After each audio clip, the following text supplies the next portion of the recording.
चमन नोएडा की एक biscuit factory में मैनेजर था। उसका प्रॉपर्टी डीलर दोस्त रितेश उसे नोएडा में एक मकान खरीदने के लिए कन्विंस कर रहा था। चमन, तुम्हें मकान पसंद आया या नहीं? हाँ, मकान तो बहुत पसंद आया, लेकिन थोड़ा वीराने में है। 24 साल में पूरी कॉलोनी बन जाएगी वहाँ। कभी नोएडा भी पूरा जंगल था, आज जमीन की कीमत करोड़ों में है। अभी खरीद लोगे तो सस्ते में निपट जाओगे, आगे तुम्हें फिर नोएडा में जमीन खरीदने को नहीं मिलेगी। चमन रात 9 बजे घर पहुंचा। वो अभी जिस घर में रह रहा था वो घर बहुत छोटा था। उसके दोनों बच्चों में अक्सर पर्याप्त जगह न मिल पाने के कारण लड़ाई होती। तूने मेरे अलमारी को कूड़ेदान समझ रखा है क्या? तू उसमें अपना क्रिकेट बैट, खटारा, लैपटॉप और हेलमेट क्यों रखता है? अपने कचरे को मेरी अलमारी से बाहर फेंक, वरना मैं अपने कपड़े तेरे बेड से नहीं हटाऊंगी। क्या हुआ? तुम दोनों मेरे घर आते ही महाभारत क्यों शुरू कर देते हो? चमन की पत्नी रचना कहती है, इन दोनों का सामान अकबर के साम्राज्य की तरफ फैलता ही जा रहा है। इन्हें अलग अलग रूम चाहिए, वरना ये दोनों इस कमरे को कुरुक्षेत्र का मैदान बना देंगे। मैंने प्रताप नगर वाले मकान को फाइनल कर दिया है। उसमें 4 लोगों की फैमिली के लिए पर्याप्त जगह है। अगले सप्ताह हम वहीं शिफ्ट हो रहे हैं। पापा, सबसे बड़ा रूम मुझे चाहिए। तू छोटा है, इसलिए तुझे सबसे छोटा रूम मिलेगा। तेरा काम टॉयलेट में भी चल जाएगा, समझा?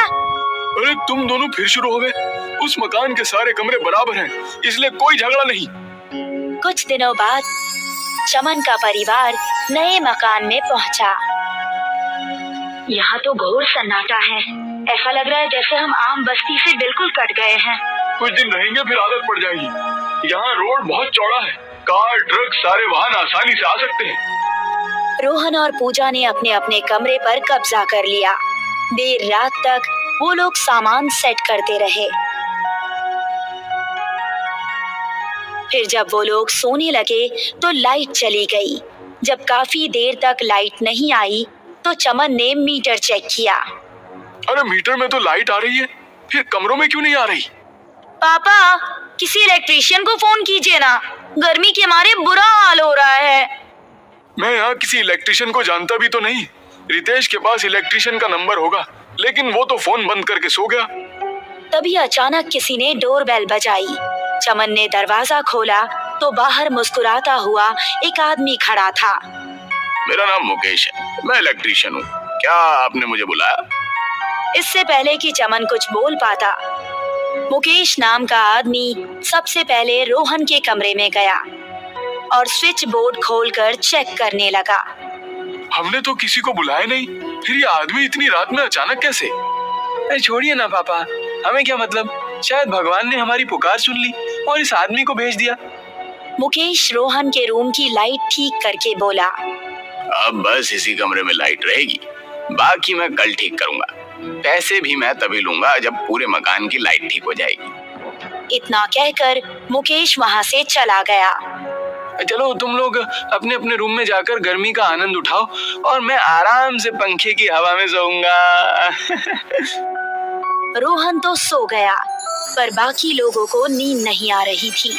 अचानक रोहन को अपने पेट पर भार महसूस हुआ तो उसकी आंख खुली। रोहन ने देखा उसके पेट पर एक भूत बैठा हुआ है और उसके सीने से एक तार खींच रहा है। पापा, भूत! जब चमन और बाकी लोग रोहन के कमरे में पहुंचे तो रोहन बिस्तर पर लेटा बुरी तरह से हाफ रहा था और उसके सीने से एक लंबा बिजली का तार निकला हुआ था। पापा, मेरे पेट पर एक भूत बैठा हुआ था। ये तार मेरे सीने में उसी ने डाला है। अरे क्या तुम्हें सीने में दर्द हो रहा है? नहीं, ऐसा तो कुछ नहीं हो रहा। चमन ने अपने आप रोहन के सीने से तार बाहर निकालना ठीक नहीं समझा तो वो अगले दिन रोहन को डॉक्टर के पास ले गया। डॉक्टर ने तार को हल्के से हिलाया, तभी तार सीने से बाहर आ गया। देखिए, घबराने की जरूरत नहीं है, ये तार बस स्किन में घुसा था, तुम जा सकते हो।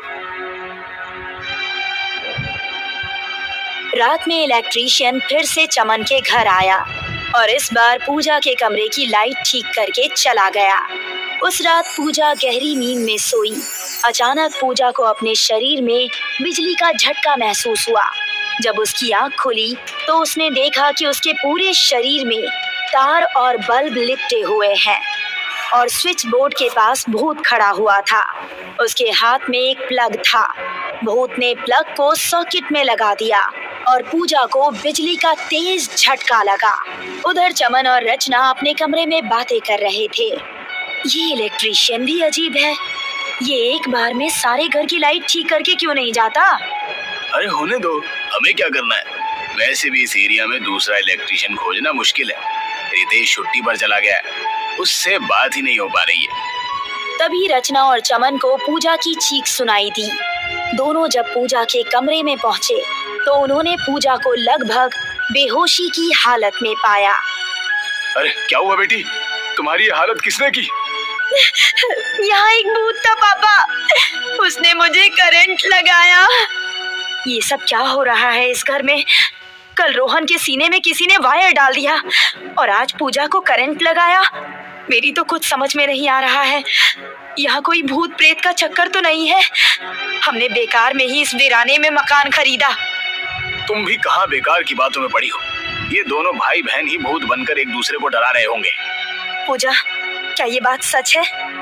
नहीं मम्मी, मैंने रोहन को नहीं डराया। सुनिए जी, आप किसी अच्छे पढ़े लिखे तांत्रिक को बुला कर लाइए।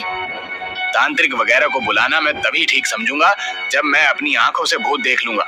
इन शैतान बच्चों की बातों पर मुझे यकीन नहीं है। अगली रात इलेक्ट्रीशियन फिर से चमन के घर में पहुंचा। सुनिए, क्या आप यहाँ कहीं आसपास रहते हैं? नहीं, मेरा घर तो बहुत दूर है। मैं तो बस यूं ही भटकते हुए यहाँ पहुंच जाता हूँ, लोगों की मदद के लिए। हाँ, आज आप पूरे घर की लाइट ठीक कर दीजिए प्लीज। आज मैं सारा काम निपटा दूंगा। मुकेश पूरे घर की लाइट ठीक करके चला गया। आज हम लोग भी चैन से सोएंगे। आपने उस इलेक्ट्रीशियन को पैसे तो दिए ही नहीं। अरे हाँ, मुझे तो ध्यान ही नहीं रहा। चमन तुरंत घर के बाहर पहुंचकर इलेक्ट्रीशियन को देखने गया, लेकिन इलेक्ट्रीशियन उसे कहीं भी नहीं मिला। चमन घर लौटकर रचना से बोला, वो आदमी तो पता नहीं कहाँ गायब हो गया। अगर कभी दिखेगा तो उसे पैसे दे दूंगा। चलो अब सो जाते हैं, 3 दिन से मेरी नींद पूरी नहीं हुई है। चमन सो गया, लेकिन रचना को नींद नहीं आ रही थी। उसे अपने बच्चों की चिंता हो रही थी। आधी रात के करीब रचना की थोड़ी देर आंख लगी तो किसी की भयानक हंसी से उसकी आंख खुल गई। रचना ने देखा कि चमन के बराबर में एक भूत बैठा हुआ है। भूत ने चमन के माथे में प्लग घुसा रखा है और चमन के पेट पर कपड़े प्रेस कर रहा है। रचना, तेरे भी गरम गरम प्रेस लगा दूंगा। रचना बुरी तरह से चीखी। भूत प्रेस छोड़कर गायब हो गया। रचना ने चमन के माथे से प्लग बाहर खींच लिया। माथे पर कोई घाव नहीं था। मुझे तो पूजा और रोहन की चिंता हो रही है। चमन और रचना रोहन के रूम में गए। रोहन पंखे से बंधा हुआ था और भूत स्विच बोर्ड के पास खड़ा था। क्या कहते हो, चला दूं पंखा? चमन, हनुमान जी की मूर्ति लेकर आइए। चमन जैसे ही हनुमान जी की मूर्ति लेने गया, भूत गायब हो गया। रोहन, तुम अभी भी कुछ देर ऊपर ही टंगे रहो, मैं पूजा को देख कर आती हूँ। रचना जब पूजा के कमरे में पहुंची तो उसने देखा पूजा भूत को नाच दिखा रही है। भूत पानी गर्म करने वाली रॉड लिए बैठा हुआ था। नाचते रहो वरना ये रॉड तेरी कमर पर छुआ दूंगा।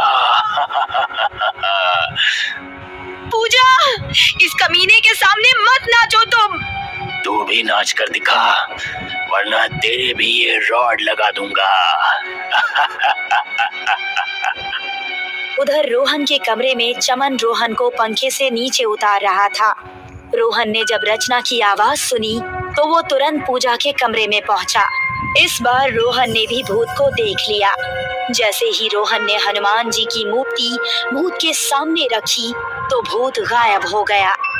अब तो आपको मेरी बात पर यकीन हो गया है ना? जल्दी से जाकर किसी को बुलाइए और इस घर की शुद्धि करवाइए। हमने जल्दबाजी में बहुत बड़ी गलती कर दी है। गृह प्रवेश करने से पहले हवन वगैरह जरूर कर लेना चाहिए था। उस रितेश ने हमें ये मकान दिलवाकर हमारे साथ जरूर कोई चालाकी की है। चमन ने रितेश को फोन किया।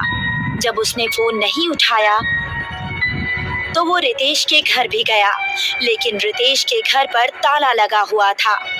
अरे इसने मुझे उल्लू बनाया। आखिर चमन एक पंडित को अपने घर लेकर गया। पंडित ने मकान के सभी कोनों में एक एक नींबू रखा और अगले दिन नींबू चेक किए। सारे नींबू काले पड़ चुके थे। देखिए, इस घर में किसी आत्मा का वास है। क्या कोई अनजान व्यक्ति इस घर में आया था? अनजान व्यक्ति तो नहीं आया था। आया था पापा, आया था। वो इलेक्ट्रिशियन एक अनजान व्यक्ति ही था। अरे हाँ, वो इलेक्ट्रीशियन। हमारे घर पता नहीं कहाँ से एक इलेक्ट्रीशियन आया था। वो बिना पैसे लिए हमारे घर की बिजली ठीक करके चला गया। वो इलेक्ट्रिसिटी से ही जुड़ी चीजों से हमें सता रहा है। कभी करंट, कभी प्रेस, तो कभी इलेक्ट्रिक रॉड। कल मैं इस घर की शुद्धि करूंगा, तब सारा मामला साफ हो जाएगा। बस आज की रात तुम लोगों को सावधान रहना होगा। उस रात चारों लोग एक ही कमरे में सोए। वास्तव में वो सोए ही नहीं, उन्होंने बस सोने का नाटक किया। जब भूत कमरे में आया तो वो चारों उठकर बैठ गए। हम तुम्हारा इंतजार कर रहे थे। आज हमें किस तरह सताने वाले हो? भूत अपने साथ स्टेडियम में लगने वाली बड़ी सी लाइट लेकर आया था। आज मैं इस लाइट को जलाऊंगा। इस लाइट की रोशनी इतनी तेज है कि तुम लोगों को अंधा कर देगी। और एक बात बता दूं कि मैं कल नहीं आऊंगा। मुझे पता है कि कल तुम लोगों ने एक पंडित को बुला लिया है। भूत ने लाइट का प्लग सर्किट में लगाया, लेकिन लाइट जली ही नहीं। हमने पूरे घर की इलेक्ट्रिसिटी काट दी है और पंडित को भी अभी बुला लिया है। पंडित जी अचानक से बेड के नीचे से निकले और भूत पर अपनी राख मारी। भूत एक आत्मा में बदल गया। कौन हो तुम और इन लोगों को क्यों सता रहे हो? मेरा नाम मुकेश है। ये घर मेरा था। रितेश ने एक पुलिस वाले के साथ मिलकर मेरे ऊपर चोरी का झूठा इल्जाम लगा दिया। पुलिस वाले ने मुझे मारकर मेरी लाश को गायब कर दिया। फिर रितेश ने और उस पुलिस वाले ने चोरी के हर्जाने के रूप में मेरी बीवी बच्चों से ये मकान छीन लिया। मेरे बीवी बच्चे सिकलापुर में रह रहे हैं। उन्हें ये घर वापस करो, तभी मुझे शांति मिलेगी। चमन ने मुकेश के परिवार के साथ मिलकर रितेश पर मुकदमा दायर किया और उसे 14 साल की सजा हुई। मकान मुकेश के बीवी बच्चों के पास चला गया और तब मुकेश के आत्मा को भी शांति मिल गई।